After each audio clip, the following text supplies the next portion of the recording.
Today we're going to cover the archive and retrieval wizard burning to CD. Previously in our basic one we've covered all the details in backing up files, but we didn't take it that step further to send it to a different type of media like burning to CD. So that's what we are going to do today.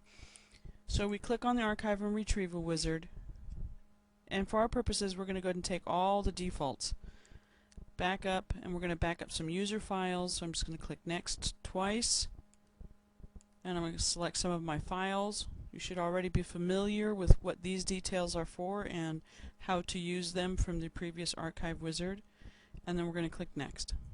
This is where it changes just a little bit. Instead of sending it to the desktop or browsing and putting it into a specific folder that we've made for our backups, I'm ready to start burning files to CD. So I'm going to select my CD-Write folder. When you select the CD-Write folder, it grays it out and puts this destination here. And that's great, that's what we want to do. When I click Finish, immediately a little bubble is going to come up here and tell me I have files waiting to be written to CD. And that's normal, that's what Windows will do. But for our purposes, we're not going to click on the bubble and open up the CD Writing Wizard. We're going to continue using Winner's Archive Wizard. So here we're going to click on Finish. Of course, here comes Archive Wizard telling us it's backed up the files that I chose, and it did it successfully. Here's our little bubble that now tells us they've been moved over to the CD-Write folder, and we'll click on OK. And this is why it's better to continue using the Archive Wizard, and that's because it gives us information that this little bubble down here doesn't tell us, and that is how many files, megabytes of files, are sitting in the CD-Write folder as compared to how much available space on the CD there is.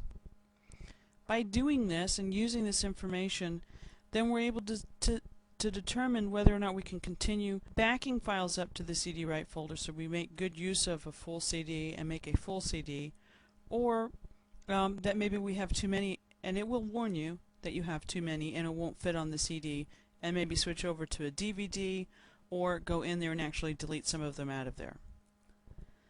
So now it asks us, do you want to start writing? Do you want to start the CD Writing Wizard now? And we're going to go ahead and say yes. And this is the Windows CD Writing Wizard. Here it lets us name the CD.